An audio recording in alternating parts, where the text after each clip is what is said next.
Ladies and gentlemen, welcome to Henflow Farm, located in Mossop, Rongai, and today I'm going to meet Mr. Henry, who is going to take us around his farm. We've been covering him on a number of episodes, but today he's going to show us about agroforestry and the trees that he's planted and what really inspired him to begin that kind of farming. Remember to share, comment, and subscribe. My name is Job Maangi. My name is Ogalo. Henflow Smart Farm. Welcome again to this episode on agroforestry. This is where I do my agroforestry, and I'll take you through different stages and whatever and it is pertain to the agroforestry sector and what inspired me. Mostly as I do this is just one thing I can remember from the book of God that says that let us improve what God has given us. And God has given us trees and other things for medicine and for fruits. So one of this area is where people are not really interested and they are not taking care of it.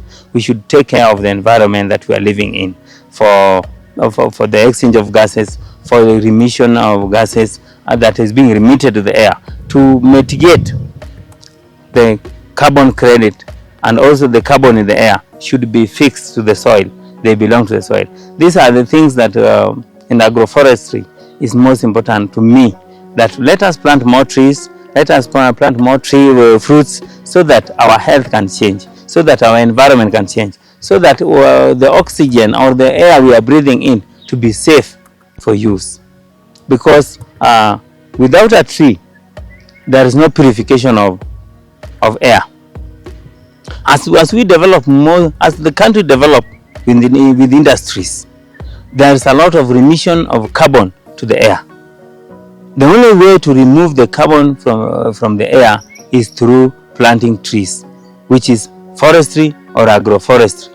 Agroforestry goes straight to a farmer who do mixed farming, who do different kind of crops. He has got the livestock, he has got poultry, has got crops, and all the ecosystem will depend on the forest. And another thing that people have not come to notice that all plants depend on one another.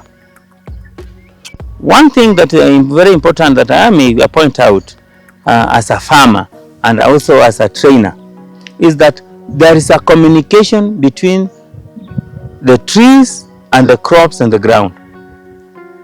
As the wind comes, there is a communication between the trees that there is something serious coming. Everything has to behave to accommodate the shock that is going to come. That's why where there's a lot of trees, there is no what we call snow falling to the crops. And where there's no trees, all the crops are vulnerable because of wind, because of heavy rainfall, and all that. So forestry is very important to farmers. So welcome to this episode as I take you through my agroforestry tree nursery.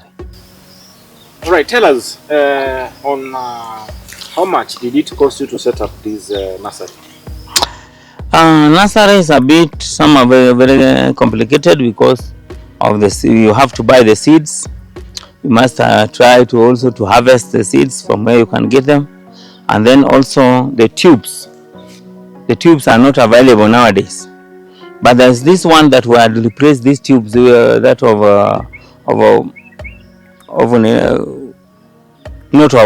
polythene, that it dies very fast.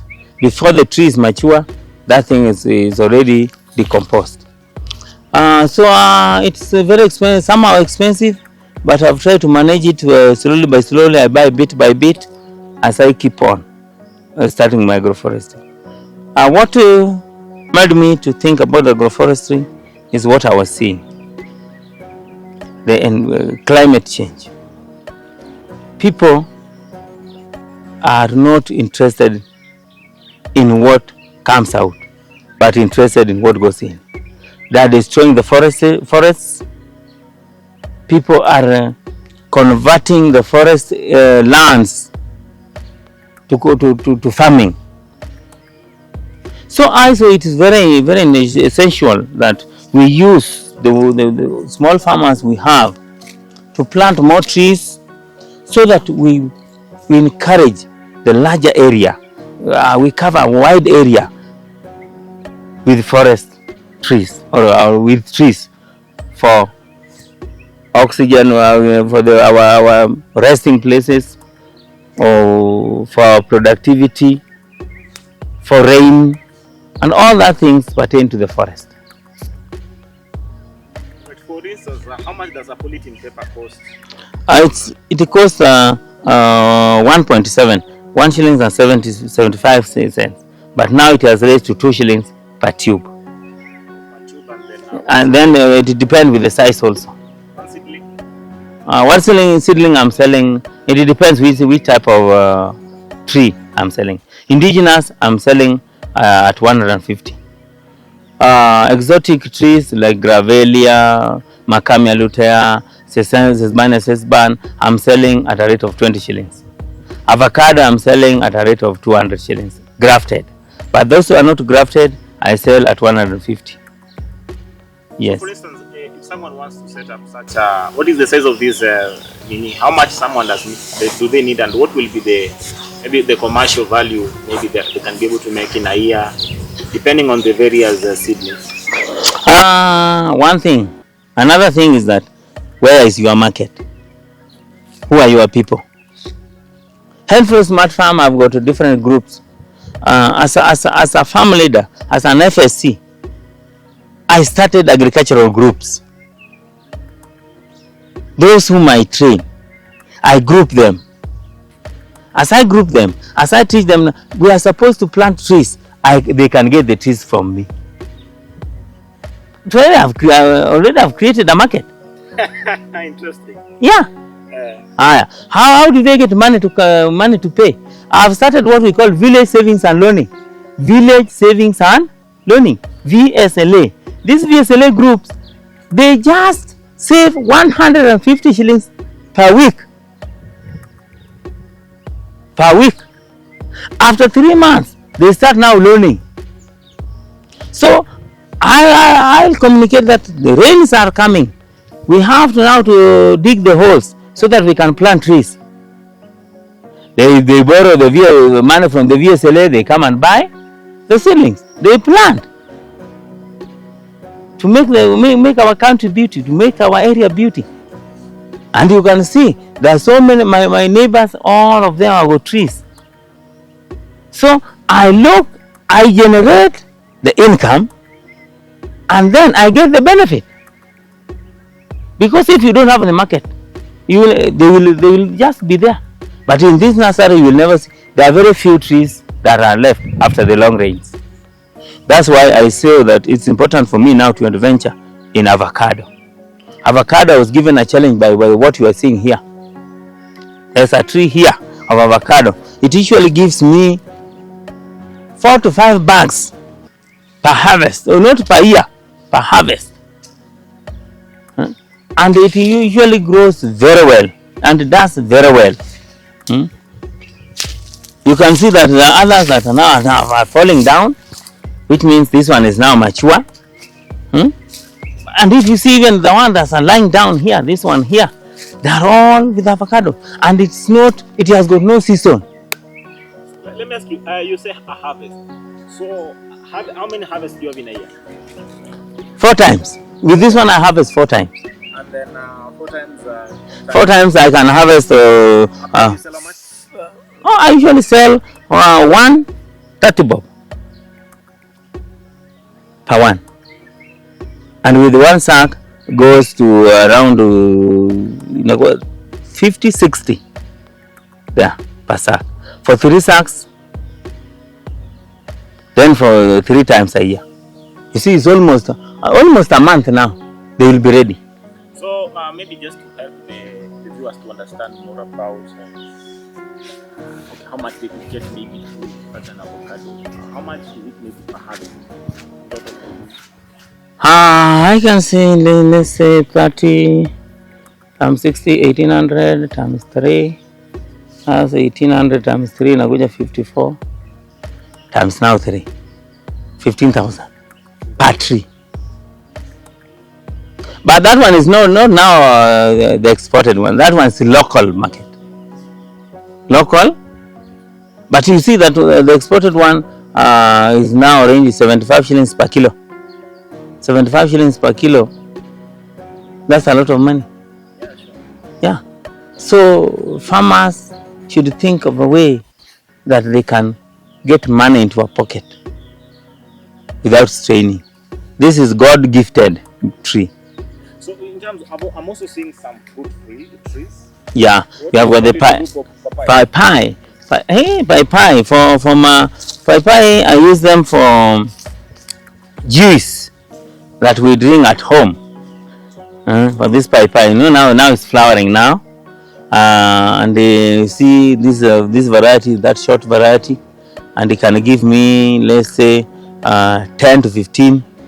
That way, hivyo I sell one at usually sell at 100, 150, and the rest I'm using for juice purposes during exhibition, during when we have got visitors.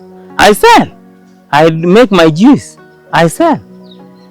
I've got mango tree. I sell. To get so that, because Henflow is a limited company that should feed me and give me money and sustain itself.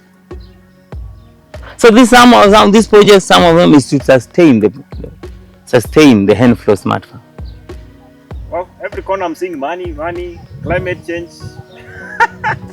climate smart farming. Wow. Yeah, and this is why I told you that if you go to the agroforestry area, we have got the rosemary. You see a line of rosemary. From one crop to the other, we have got a rosemary. Repellent. You could advise farmers. What is your advice to farmers, especially in terms of fruit farming? Fruit planting is very important. One, to your health. If you have got the fruits, like guavas, a child will never grow with kwashiorkor. You know, people doesn't know that. Guavas, mango, pawpaw, avocado. Those has got a lot of proteins. Has got, when you call guavas due to the digestion system, is very important. And also, some of these fruits, their leaves are medicinal, like avocado, like guavas, and mango. One time we'll go through episode on herbs within agroforestry, and I want you to like the page, subscribe the page, and also come and visit Henflow Smart Farm. So maybe as we are concluding this episode, what's your advice to farmers who want to venture into agroforestry and also fruit farming? Agroforestry, and why do we call it agroforestry? Agro means crop, forest, the trees. So as a farmer, you are supposed to intercooperate. Whether you are planting wheat, whether you are planting maize, whether you are planting beans, whether you have got the livestock, we are doing livestock. Agroforestry is important, because agroforestry we are going to get like sesband and other feeding component for your animals. Also, agroforestry will give shade, will give the environment. You can use it to subdivide your farm, to control wind. Act as windbreak. And as you do that, you will get the timber for construction. You will get the fruits are there for food and money. So agroforestry, whether you are a large scale farmer or a small scale farmer, if you are a child of God, it's mandatory. And that's why when Europeans were in Africa, they planted a lot of trees.